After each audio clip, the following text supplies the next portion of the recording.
Daily. Taste the Daily.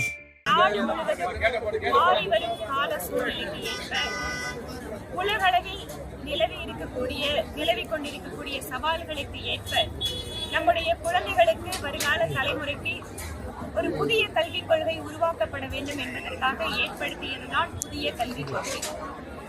இந்த புதிய கல்விக் கொள்கையை ஏதோ பாரதிய ஜனதா கட்சி அவங்களோட கட்சி மட்டத்தில் முடிவு செய்து அமல்படுத்தப்படவில்லை. இதற்கென்று தனியாக ஒரு பிரபலமான கல்வியாளர் தலைமையிலே ஒரு குழு அமைக்கப்பட்டு நாடு முழுவதும் லட்சக்கணக்கான கல்வியாளர்களிடம், பெற்றோர்களிடம், மாணவர்களிடம் இவங்க கிட்டெல்லாம் கருத்து கேட்டதற்கு பின்பாக புதிய கல்விக் கொள்கை இந்த நாட்டிலே அமல்படுத்தப்பட்டது. இன்றைக்கு பல்வேறு மாநிலங்கள் ஆரம்ப கல்வி முதல் கொண்டு கல்லூரி கல்வி வரைக்கும் அதில் இருக்கக்கூடிய பல்வேறு அம்சங்களை அமல்படுத்த ஆரம்பித்து விட்டார்கள்.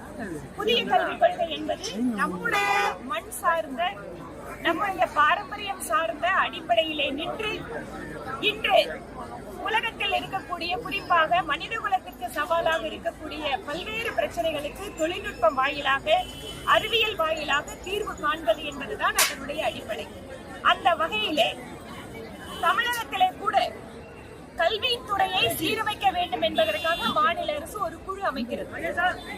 அந்த குழுவினுடைய அறிக்கையை பார்த்தால் புதிய கல்விக் கொள்கையினுடைய பல்வேறு சாராம்சங்கள் அவர்களும் சொல்கிறார்கள். இதற்கு முன்பாக புதிய கல்விக் கொள்கையிலே ஹிந்தி என்பதை 3வது மொழியாக கற்பிக்கப்பட வேண்டும் என சொல்லிய போது அதை மாற்றி 3வது மொழியாக ஏதாவது ஒரு இந்திய நாட்டினுடைய மொழியை கற்றுக்கொள்ளலாம் என அறிவித்தவர் பிரதமர் நரேந்திர மோடி அவர்கள். மாநில அரசு இதற்கு முன்பாக PMSRI என்கின்ற பிரதமருடைய அந்த பள்ளியை அமைப்பதற்கான ஒரு பூர்வாங்க ஒப்புதலை வழங்கி இருக்கிறார்கள். அதற்கு பின்பாக அதனுடைய சரத்துக்களை அவர்கள் அமல்படுத்தப்படவில்லை.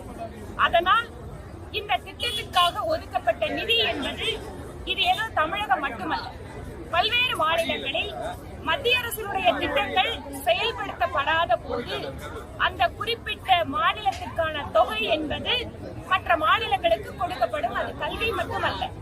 இந்த இடத்துல தமிழக அரசு ஏற்கனவே ஒத்துக்கொண்ட PMSRI பள்ளிகளுக்கான அந்த திட்டத்தை நிறைவேற்ற காரணத்தால் நம்முடைய மத்திய மனிதவளத்துறை அமைச்சர் இதற்கு தொடர்பாக அவர் பதில் அளிச்சிருக்கார். அதற்கு பின்பாக வழக்கமாக திராவிட முன்னேற்ற கழகம் மொழி ரீதியாக, பிரிவினை ரீதியாக ஆட்சி அதிகாரத்தை அனுபவிக்கின்ற கட்சி. அவர்களுடைய பாரம்பரியமே எப்படின்னு கேட்டீங்கன்னா, ஹிந்தி எதிர்ப்பு போராட்டம் அல்லது தமிழகத்தை தனியாக வந்து ஒரு ஐடென்டிட்டியோட, இந்திய நாட்டினோட தேசியத்தோடு சேருவிடாமல் தடுப்பதற்கான அரசியல் என்றுதான் அவர்களுடைய பாரம்பரியமே இருக்கிறது. அதனால் இப்போதும் அவர்களுடைய வழக்கமான பாணியில ஹிந்தியை கத்துக்க சொல்றாங்க, ஹிந்தி மொழியை மேல திணிக்கிறாங்கன்னு ஒரு பொய் பிரச்சாரத்தை மேற்கொண்டு வருகிறார்கள். ஏற்கனவே மாநில அரசு ஒத்துக்கொண்ட அந்த ஒப்புதல் கடிதத்தின் அடிப்படையில் நீங்கள் நடந்து கொள்ளாததால் இந்த கல்வி திட்டத்திற்கான நிதி என்பது தமிழகத்திற்கு கிடைக்கப்பெறவில்லை. 3வது மொழியாக ஹிந்தியை தான் கற்றுக்கொள்ள வேண்டும் என்பது தவறு. இதோ இப்ப பார்டர்ல நின்றுட்டு இருக்கோம், ஆந்திராவோட பார்டர். இங்க இருக்கக்கூடிய தெலுங்கு கத்துக்கலாம், கன்னடத்தை கத்துக்கலாம், மலையாளத்தை கத்துக்கலாம், சவுத் இந்தியன் மொழிகள்.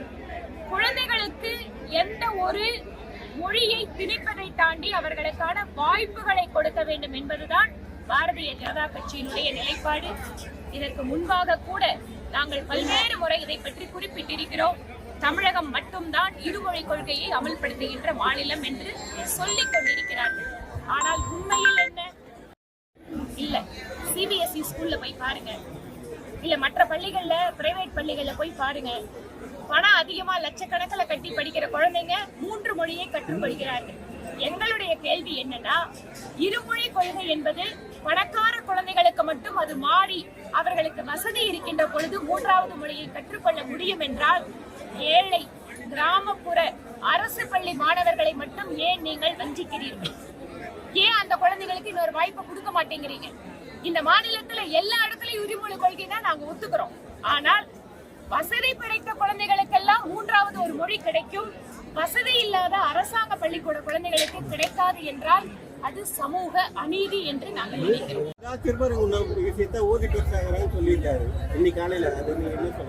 எனக்கு வந்து ஒரே ஒரு கேள்விதான்.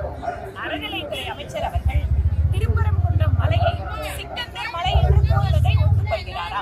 அவர் அதுக்கு தெளிவா செய்திகளை உடனுக்குடனும் துல்லியமாகவும் தெரிந்து கொள்ள சப்ஸ்கிரைப் பண்ணுங்க.